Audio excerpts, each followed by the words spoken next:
أسارير وجه صبيح تسر أسارير وجه صبيح. اعوذ باللہ من الشیطان الرجیم. بسم اللہ الرحمن الرحیم. پچھلے اس میں ہم نے عاص بن وائل اور عبداللہ بن ابی اس کے تعلق سے پڑھا تھا کہ اس نے ایک بوسیدہ ہڈی کو لا کر اس کو بھوسی بنا اپنی ہتھیلی پر رگڑ کر بھوسی بنا کر اڑایا تھا اور کہا تھا کہ کیا اللہ رب العالمین اسی طرح اس کو کس طرح زندہ کریں گے، ہے نا. وضرب لنا مثلا ونسی خلقا، وہ ہم سے بیان کرتا ہے مثال دے کر، ونسی خلقا، اور خود کی پیدائش کو بھول چکا ہے، اور من یحیی العظام وہی رمیم، اور کہتا ہے کہ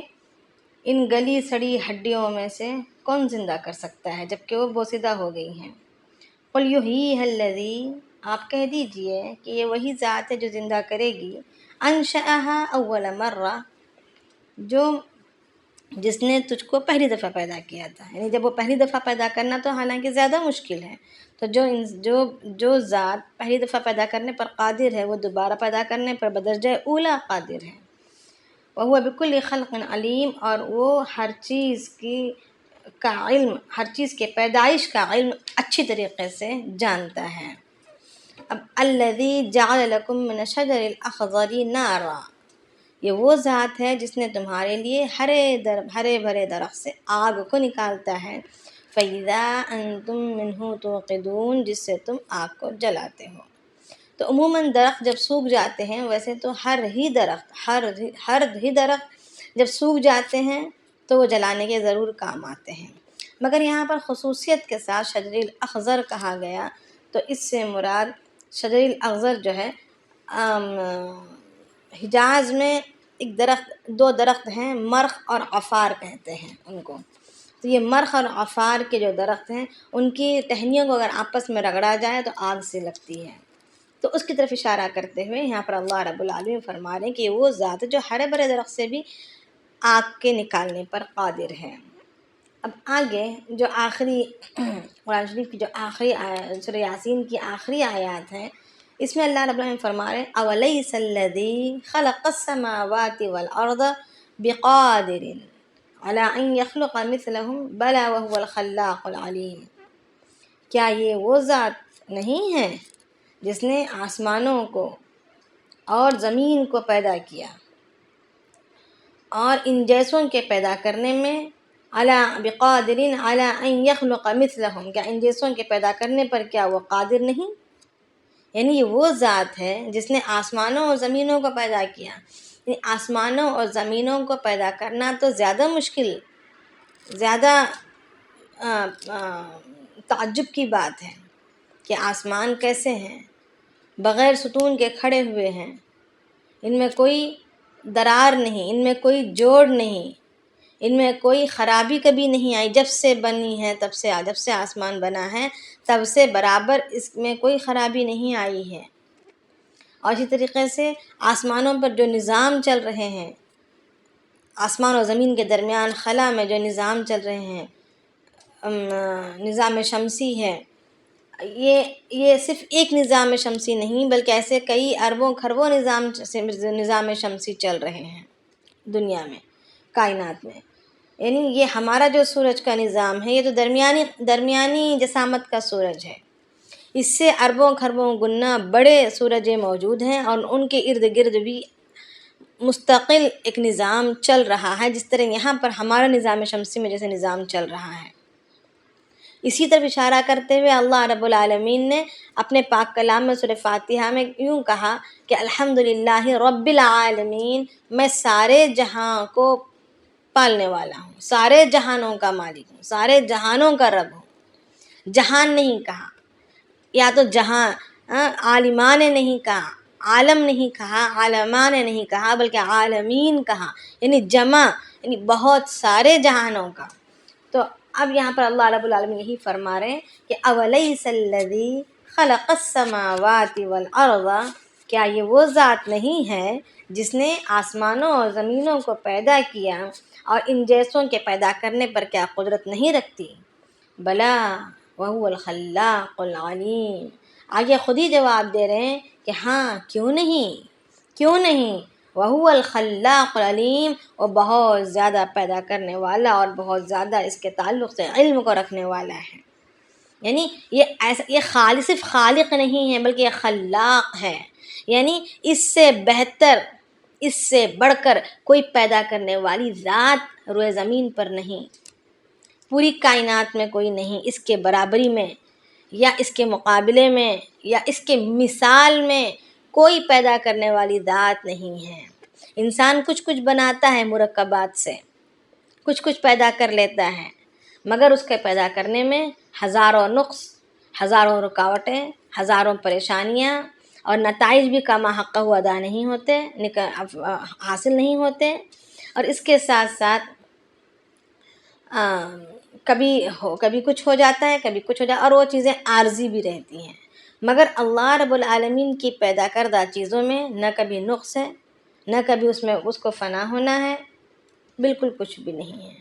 تو یہاں پر اللہ رب العالمین اسی لیے فرما رہے ہیں وَهُوَ الْخَلَّاقُ الْعَلِيمُ، وہ بہت ہی بڑا، یعنی بہت ہی زیادہ پیدا کرنے والا اور جاننے والا ہے۔ انما امرہ اذا اراد شیئا ان یقول له کن فیکون۔ اللہ تعالیٰ فرما رہے ہیں کہ جب وہ ارادہ کرتا ہے، انما امرہ اذا اراد شیئا،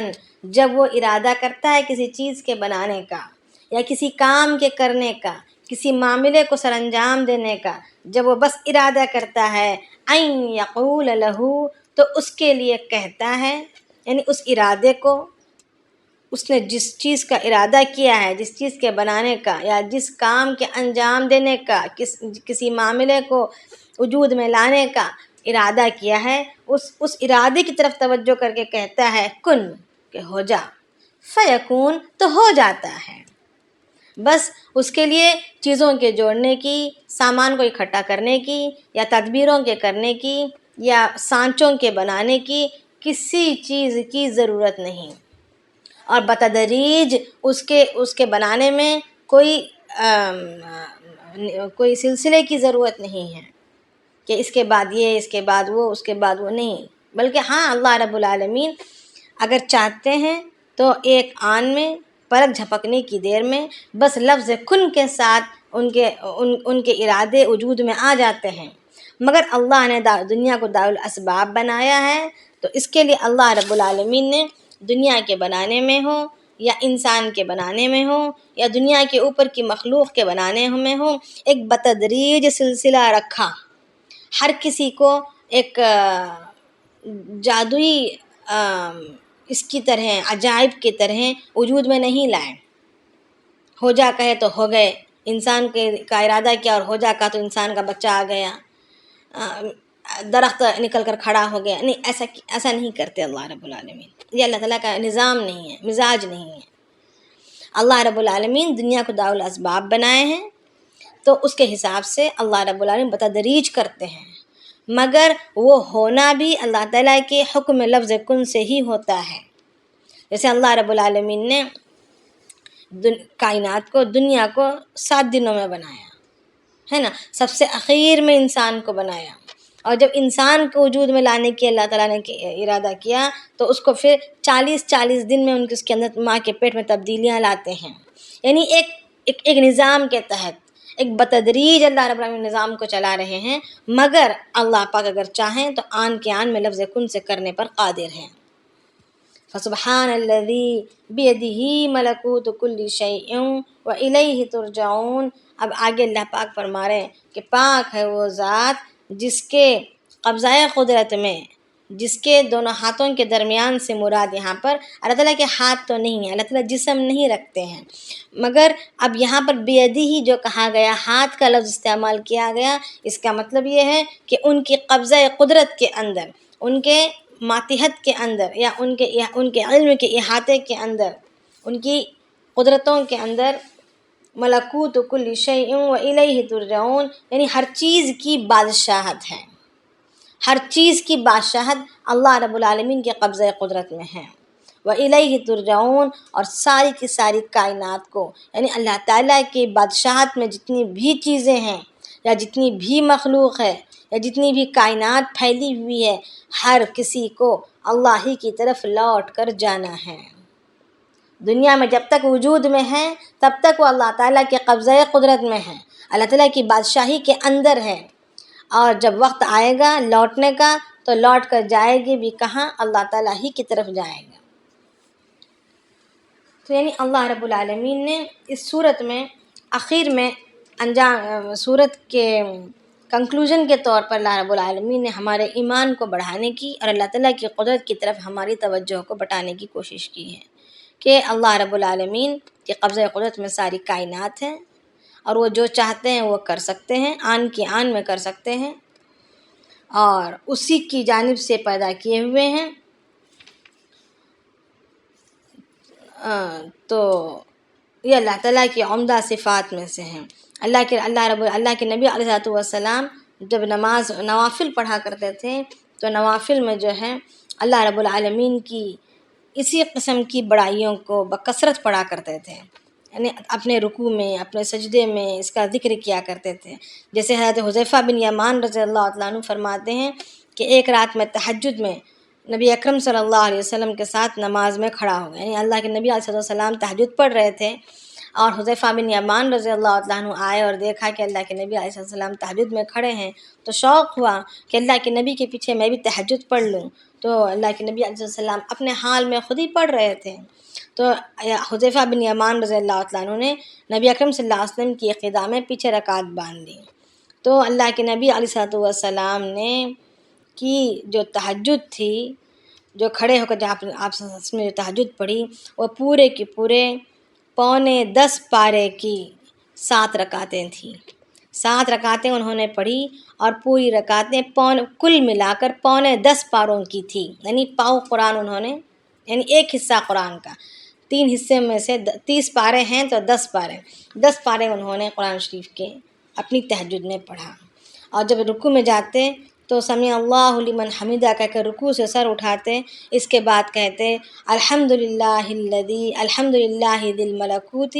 والجبروت والکبریاء والعظمت، یعنی پاک ہے وہ ذات، تمام تعریف ہے اس ذات کے لیے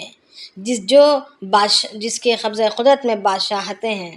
جو ملکوت ہے یعنی بادشاہوں کا بادشاہ، بادشاہوں اور بادشاہت والا ہے، اور ساری کی ساری یعنی اور ہر معاملے کو درست کرنے والا ہے اور بلندیوں والا ہے اور عظمت والا ہے۔ اسی طریقے سے حذیفہ بن یمان رضی اللہ تعالیٰ عنہ فرماتے ہیں کہ پھر اللہ کے نبی علیہ السلام پھر قرات شروع کی، پھر سورہ، اور اس کے بعد انہوں نے جب رکوع میں گئے تو اللہ اکبر اللہ اکبر اللہ اکبر کے ساتھ ذی الملکوت والجبروت والکبریاء والعظمت کے الفاظ کو دہرائے، یعنی اور سجدے میں جب سبحان ربی الاعلیٰ جب پڑھتے تو اس کے بعد رب اغفر لی، یعنی اللہ تو مجھے بخش دے، اس کو دیر تک پڑھا کرتے، یعنی اللہ کے نبی علیہ السلام کا رکوع اور اللہ کے نبی علیہ السلام کا سجدہ بھی رکعتوں کے مطابق یعنی اسی کی شان کے مطابق لمبے ہوا کرتے تھے، یعنی یہ نہیں کہ رکعتیں لمبی ہو اور سجدہ اور رکوع بالکل چھوٹا ہو، ایسا نہیں تھا، بلکہ رکعتوں کے مطابقت سے ان کے رکوع و سجدے بھی اللہ کے نبی علیہ السلام کے ہوا کرتے تھے۔ تو یعنی بعض دفعہ 3 پارے، بعض دفعہ 4 پارے، بعض دفعہ 2.5 پارے اللہ کے نبی علیہ السلام صورتوں کے اعتبار سے نماز میں پڑھا کرتے تھے، یعنی کبھی سورہ بقرہ پڑھ رہے ہیں، کبھی سورہ نساء پڑھ رہے ہیں، کبھی سورہ مائدہ پڑھ رہے ہیں، اس طریقے سے اللہ کے وسلم کی نمازیں ہوا کرتی تھیں۔ تو یعنی اللہ کے نبی علیہ السلام کا ان نمازوں میں کھڑا ہونا اور اس قدر سکون و اطمینان سے پڑھنا ایک عظمت، اور اللہ تعالیٰ کی ایک عظمت کی نشانی سمجھی جاتی ہے کہ اللہ تعالیٰ کی اتنی عظمت تھی، اللہ تعالیٰ کو پہچانتے تھے کہ وہ کیسی قدرتوں والا ہے، وہ کیسی بادشاہتوں والا ہے، تو ایک بادشاہ کے سامنے اس کی شان کے مطابق کھڑے ہونے میں ہی خیر ہے۔ آج ہماری نمازوں کا حال کیسا ہے؟ کہ یوں جا رہے ہیں یوں نکل کر آ رہے ہیں اور یوں جا کر کھڑے بھی ہو رہے ہیں، تو یعنی سر پر سے بوجھ اتارنے کی نیت سے کھڑے ہو رہے ہیں، اور اس میں بھی ہمارا ہندوستان پاکستان کا چکر لگ جاتا ہے، ہمارے زندگی کے کام ابھر کر یاد آ جاتے ہیں۔ یہ نمازیں جو ہے ہمیں فائدہ مند اور سود مند نہیں ثابت ہوں گی جب یہ ہم ایک بڑے بادشاہ کے سامنے کھڑے ہو رہے ہیں جو بادشاہوں کا بادشاہ ہے، اس کی بادشاہت کے مقابل میں کسی اور کی بادشاہت نہیں ہے۔ آج ہم نے دنیا والوں کی بادشاہت کو اپنے سینوں میں سما لیا۔ کسی ملک کا بادشاہ اگر آتا ہے تو دلوں میں ایک چھاپ چھوڑ جاتا ہے، دلوں میں ایک ہیبت آ جاتی ہے کہ ارے بادشاہ گزرنے والا ہے، ارے فلاں منسٹر گزرنے والا ہے۔ بلکہ یہاں پر بادشاہوں کا بادشاہ جس کے قبضہ قدرت میں ساری کی ساری کائنات ہے، اور آج جس کی بڑائی ہمارے دلوں میں ہے، اس کی گردن کی رگ بھی اسی بادشاہ کے ہاتھ میں ہے۔ اگر وہ چاہے تو آن کے آن میں اس کی گردن کی رگ کو دبوچ سکتا ہے۔ اور آج جس کو ہم بڑا سمجھ رہے ہیں، جس کو بادشاہ سمجھ رہے ہیں، اس کے ارادے بھی محدود ہیں۔ وہ وہی کر سکتا ہے جو اللہ اس سے کروانا چاہیں، اس کے ہر ارادوں پر وہ کارآمد اور عمل پیرا نہیں ہو سکتا۔ باتیں تو انسان بہت کر لیتا ہے، خود ہم اپنی زندگی ہی کو اٹھا کر دیکھ لیں، ہم بہت چاہتے بہت کچھ ہیں مگر کر نہیں پاتے ہیں، بولتے بہت ہیں مگر کر نہیں پاتے ہیں۔ وجہ کیا ہے کہ ہمارے بولنے میں اور ہمارے کرنے میں فرق کیوں آ رہا ہے؟ ہمارے چاہنے میں اور ہم سے ہونے میں فرق کیوں آ رہا ہے؟ یہی وجہ ہے کہ ہمارے نظام کو چلانے والا کوئی خالق موجود ہے اور وہ بادشاہ ہے۔ اس کی مرضی سے ساری چیزیں دنیا میں وجود میں آتی ہیں، اس کی مرضی سے سارے کام ہوتے ہیں۔ تو اگر ہماری نگاہ اللہ پر جم جائے، اس کی بادشاہت پر جم جائے،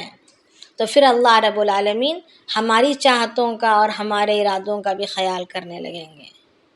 پھر ہماری چاہت اللہ کی چاہت بن جائے گی، ہماری چاہت اللہ کی چاہت بن جائے گی۔ جیسے اللہ کے نبی علیہ السلام نے جب اللہ تعالیٰ نے انسان کی بناوٹ کی تعریف فرمائی، کیسے کیسے تخلیق دیتے ہیں انسان کو، کہ پہلے گوشت کا لوتھڑا ہوتا ہے، پھر پہلے نطفہ ہوتا ہے، پھر خون کا یہ لوتھڑا ہوتا ہے، پھر وہ گوشت میں تبدیل ہوتا ہے، پھر ہڈیوں کے اوپر گوشت چڑھایا جاتا ہے، پھر جلد پہنایا جاتا ہے، پھر ایک خوبصورت شکل تیار ہو جاتی ہے۔ جب یہ اللہ کے نبی علیہ السلام جب ان آیتوں کو پڑھنے لگے تو حضرت عمر رضی اللہ تعالیٰ عنہ نے داد دیتے ہوئے کہا کہ فتبارک اللہ احسن الخالقین، یعنی کیا ہی بابرکت ذات ہے جس نے کتنی بہترین خلقت بنائی، کتنی خوبصورتی سے بنایا، کیسا بہترین بنانے والا ہے۔ تو فوراً جبرائیل علیہ السلام دوسری آیت اسی کو لے کر آ گئے کہ قرآن شریف میں وہ آیت درج کر دی گئی رہتی دنیا تک کو پڑھنے والوں کے لیے کہ حضرت عمر رضی اللہ عنہ کا وہ داد دینے والے الفاظ جوں کا توں قرآن شریف میں درج کر دیے گئے ہیں، فتبارک اللہ احسن الخالقین۔ تو یعنی جب بندہ 100% اللہ کا ہو جاتا ہے، اللہ کی مرضی پر زندگی گزارنے والا اور صرف و صرف اللہ سے ڈرنے والا ہو جاتا ہے، ایک تو یہ کہ ساری مخلوق اس سے ڈرنا شروع کر دیتی ہے، دوسرا یہ کہ اس کی چاہت پر اللہ کی چاہت بن جاتی ہے۔ اس کی زبان، اللہ تعالیٰ خود حدیث قدسی ہے، اللہ تعالیٰ فرماتے ہیں اگر کوئی میرا بندہ میرا بن جائے تو پھر میں اس کا ہاتھ بن جاتا ہوں جس سے وہ پکڑے، میں اس کا کان بن جاتا ہوں جس سے وہ سنے، میں اس کا پیر بن جاتا ہوں جس سے وہ چلے، میں اس کی زبان یعنی حدیث کے الفاظ جس کا مفہوم یہ ہے، یعنی اللہ رب العالمین اس کی چاہت کے مطابق پھر فیصلے کرنا شروع کر دیتے ہیں۔ کب؟ جب کہ بندہ اپنے آپ کو اللہ کے حوالے کر دے، صرف و صرف اس کی دل میں اللہ کی بادشاہت کی ہی عظمت ہو، دنیا کی بڑائی بالکل 100% طریقے سے نکل چکی ہو، اللہ ہی کی طرف وہ متوجہ ہو، ہر چھوٹے سے چھوٹے معاملے میں اللہ کی طرف نگاہ کر رہا ہو، تو پھر اللہ رب العالمین اس کی ہر چھوٹی چھوٹی آہ کو سننا شروع کر دیں گے۔ کسی کو کچھ سوال کرنا ہے؟ یہاں پر صورت تو مکمل ہو گئی ہے، انشاءاللہ ہم کل سے کیا پڑھنے کا ارادہ کر رہے ہیں یہ بھی بتائیں، اور سورۃ البقرہ سبحان الله بحمده سبحانك اللهم وبحمدك نشهد أن لا إله إلا أنت استغفرك ونتوب إليك سبحان ربك رب العزة عما يصفون وسلام على المرسلين والحمد لله رب العالمين. تقال العثار العظام به ويغدو الهوى ككبش ذبيح بذكر الإله تطيب الحياة تسر أسارير وجه صبيح تسر أسارير وجه صبيح.